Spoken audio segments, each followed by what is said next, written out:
Okay. So now I am going to discuss about collection methods to get primary data. See, to get the primary data, that means a fresh and original data sets, we have different methods. Important method is first, actually we have different methods, but only two important methods are there. One of them is interview method and second one is observation method. Next, third preference goes to questionnaire method. These three are very important. So particularly in interview method, there are three types. One of them is direct interview method, indirect interview method and telephonic interview method. So these are the methods which will help us to find a primary data set. So in a particularly primary data, in this method, actually we have two types of data collection methods. They are quantitative and qualitative. So what about the quantitative method? Simple. Quantitative method means it is a completely numerical approach. It is a completely numerical approach. For example, profits. Profits are always expressed in numerical. Next, heights, marks, weights, sales numbers, number of births, deaths. These are all expressed in numbers. That's why collection method which is related to numerical figures, that kind of method is nothing but quantitative data collection methods. Particularly that is measurable, simple. Quantitative methods are measurable. That means we can measure averages, standard deviations, correlation, regression. These are all statistical measures. So for if you collect a data set using quantitative methods, then we can use all the statistical tools. Next, second one, qualitative data methods. Qualitative data methods. See, qualitative means here numerical approach is not necessary. Just by observation or using any test process in a qualitative set. See, here calculations are not required. Simple, just asking some questions. So do you like a particular product or not? Either his responses may be either yes or no. Next, if I ask any question, the responses may be true or false. So true or false, yes or no, agree, disagree, moderately agree. These are all only responses. No numerical figures are involved in it. That kind of methods are nothing but qualitative methods. Qualitative methods, right? See, I included few quantitative methods. Here you can see few methods only. Observation method. So content method is involved in name only, just by observations, just by inspection. Suppose if you want to know quality of your product,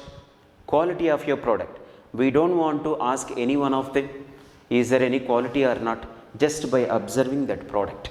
See, suppose this one, this is a black color and this is, see, this is a perfect, look like it is a perfect digital pen. That's why just by observation whether it is a good or bad. So are measuring any scales or some technical measurements, that means just observation. Next example, suppose classes are going perfect or not. Next, in a government offices, is there any illegal activities are there? Just CC cameras will help us to identify any activities. Each and every activity is monitored through observation method. So it is accurate method. Particularly in this observation method, again we have different types of observations. One of them is structured and unstructured. Structured means following systematic method. Unstructured means there is no any systematic method. So at that time they can make some rules they can make some rules, then start observations. So next, controlled and uncontrolled method. Yes, control means before going to analyze any data set, first of all we should make some rules, we should make some assumptions. That assumption, if you follow that assumptions, then particular method is controlled method. If you don't have any rules, then that will be uncontrolled observation method. Next, participant and non-participant observations. See, if you want to know quality of your product, so no participant involved in it. If you want to ask parameters, if you want to know parameters, then we have to approach a technical person. So in this case, participants and non-participant observations are there. Okay. Next, second method, interview method. This is important method. First important method is interview method. Then only other methods are observations and questionnaire methods are, we can prefer second and third category. The first preference goes to interview method. That means responses from human beings. Responses either direct or indirect or by telephone or through online. See, in the direct interview method, in the interview method, two persons are involved. Actually, in any research, total 3 persons are involved. First person is researcher, who can start the research, and second person is interviewer or sampler, investigator. So he has to collect the data. Investigator has to collect the data from respondents. Now the third person is respondent. Total 3 persons: researcher, investigators under the researcher, then respondents who can give response to the investigator. Then investigator collect all the information, then he has to submit complete information to researcher. So total 3 persons. Now the interview method, in this interview method 2 persons are involved, one of them is second person and third person. Who is second person? Investigator, then respondent. Investigator has to approach directly to the respondent, then that is a direct interview method. Suppose respondent is not available, then any third person is involved in this research, then that will be indirect interview method. Suppose direct method consumes more time. Suppose respondents are not available in the particular area, then he can contact through either mobile or any online approach. So this kind of approach is indirect interview method. Okay. So in this method, particularly direct, indirect and telephonic interview method, first method is very important method. So the data will be accurate. Data will be accurate in the direct interview method. That's why this method is very popular. It is also called as personal interview method. So clearly, if you want to meet a particular person, specific person, he can give the exact data. If third person is involved in this research, he cannot give accurate and reliable data set. Okay. So this is about interview method. So briefly, interview method means 2 persons involved in this method. Next, questionnaire method.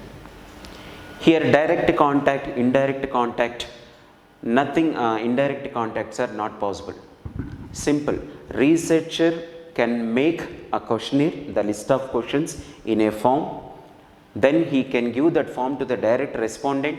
For example, application, online applications or offline applications. Suppose if you want to join in any college, then front office executives, front office persons, he can give some form. That form is nothing but a questionnaire. Then student will start to fill the complete information. Okay. Then by observing that information, then only he may get admission or not. This is about a questionnaire. Schedules. Almost Questionnaires and schedules are look like a 95% same. But what is the difference between questionnaires and schedules? Schedules are filled by not directly by uh, respondents. There is a specific persons who are allotted to fill the applications. He may be called as a they may be called as a see investigators, third party investigators, samplers. Okay, so some that kind of schedules are filled by not directly by the respondents. So these are filled by a technical persons. So that kind of difference is there between questionnaires and schedules. These are the methods which will help us to find primary data sets. Primary data. My last content, secondary data collection methods. Many secondary collection data methods. If you want a primary data, then it is difficult to find a method name, interview method, direct method, like that. But here many sources are there. Very simple example is internet, newspapers, past data set, many books. If you want to comic books, then many books are available in the market. So each and every source is nothing but a secondary data set. For example, look at here some government publications. For example, if you want to know some information from a particular region, complete information is in revenue office, government publications, public records. Next, historical and statistical documents are there. And that means in 18th century what was the population, in 19th century what was the population, records are available. So that is a historical documents, okay, already collected by someone else at that time. Business documents and technical and trade journals are already available day to day, every time, and those are updated also day to day. Next, actually these are published and which are preferable in real time also, preferable, but not preferable documents are also there. They are unpublished data sources, unpublished. Suppose if I want to write a book, no one prefers this book. That kind of data is nothing but unpublished data. Suppose if I write any poet, no one preferred that poet to read that poet. So that can be considered as unpublished data. For example, diaries, my personal diary is nothing but unpublished data source. Then letters also, then unpublished biography of any person. If it is a movie actor, then we are maybe interested to read that. Suppose that biography about me, maybe no one know about me, they are not interested to know about my biography. So this is completely unpublished data sources. So these are the methods to collect both primary data and secondary data. Stop చేసాం.